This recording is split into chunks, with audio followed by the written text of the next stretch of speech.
Good afternoon six class. आज मैं आपको हिंदी फर्स्ट में चैप्टर 20 पढ़ा रही हूँ, जिसका नाम है सवा सेर गेहूँ। ये एक छोटी सी स्टोरी है जो इस प्रकार है।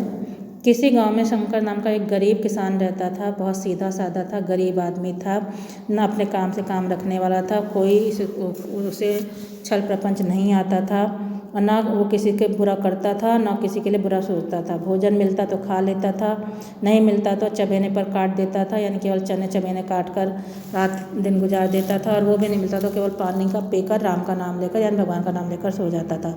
लेकिन जब कोई भगवान अतिथि यानी मेहमान उसके घर में आता था तो वो अपने इस नित्य कर्म को यानी जो नित्य वो करता था अपने लिए, वो सब छोड़कर उसको लिए कुछ भी करने के लिए तैयार रहता था। विशेषकर जब कोई साधु महात्मा उसके यहाँ आता था तो ज़रूर से उस सांसारिकता के शरण में चला जाता था, यानी संसार से कुछ भी करने के लिए तैयार हो जाता था। खुद भूखा सो सकता था पर साधु को भूखा नहीं सुला सकता था, क्योंकि भगवान का भक्त था। तो ऐसा ही एक दिन हुआ। एक दिन शाम के समय एक महात्मा ने आकर उसके द्वार पर डेरा जमाया, यानी एक महात्मा उसके घर पर आए। बहुत तेजस्वी थे, ऐसा लगते थे कि धनी राजाओं के यहाँ के महात्माओं, जिन्हें अच्छा खाने पीने की आदत हो। पर उसके घर में केवल जौ का आटा था और वह उन्हें कैसे खिलाता। प्राचीन काल में जौ का चाहे जो कुछ महत्व रहा हो, पर वर्तमान में जौ का भोजन सिद्ध पुरुषों के लिए दुष्प्राप्य होता है। आज के ज़माने में जौ का भोजन नहीं मिलता, लेकिन उस समय मिलता था। बड़ी चिंता हुई। उस समय जौ को तुच्छ कहा जाता था, तो उसे बहुत चिंता हुई, महात्मा जी को क्या खिलाऊं। थोड़े से गेहूँ, तो मनुष्य थे, देवता एक भी ना था।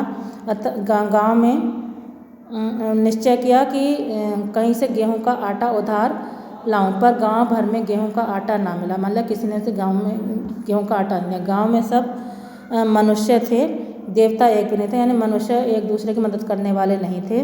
और देवताओं का पदार्थ कैसे मिलता, यानी वहाँ वो सब गरीब लोग थे, गरीब लोगों के केवल जौ मिलता था।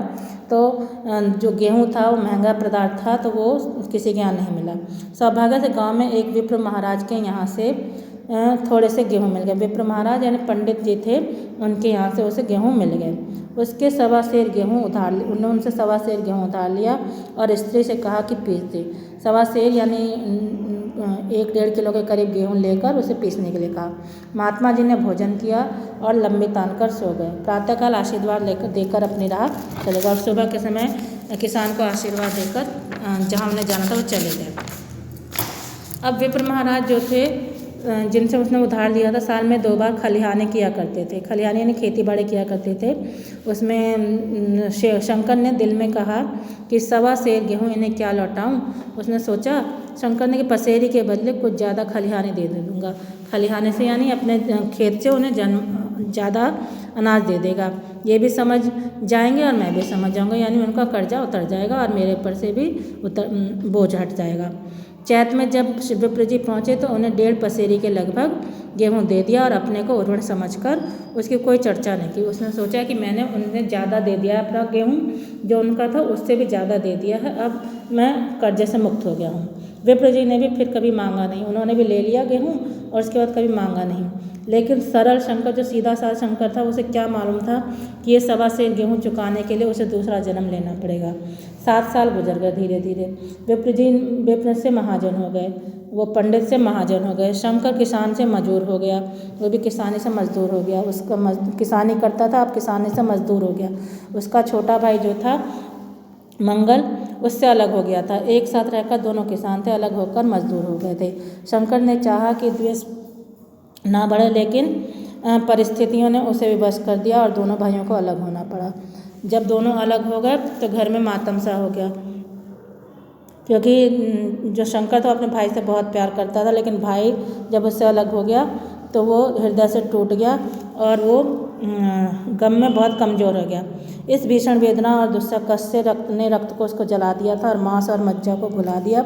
बीमार पड़ा तो महीनों खाट से न उठ सका। अब गुजर बसर कैसे होती। 5 बीघे के आधे बीघे खेत रह गए, 1 बैल रह गया, खेती क्या खाक होती। अंत में यहाँ तक नौबत पहुँची कि खेती केवल मर्यादा रक्षा का साधन मात्र रह गई। जीविका का भार मजदूरी पर आ पड़ा, तो अब वो उसे मजदूरी करनी पड़ी। 7 वर्ष बीत गए।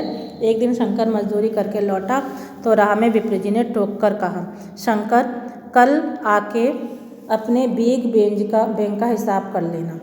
अब उन्होंने, जो विप्र जी महाजन हो गए थे, उन्होंने उसे टोका कि कल आकर अपना हिसाब करो। तेरे यहाँ 5.5 मन गेहूँ कब के बाकी पड़े हुए हैं और तू देने का नाम नहीं लेता। हजम करने का इरादा है क्या?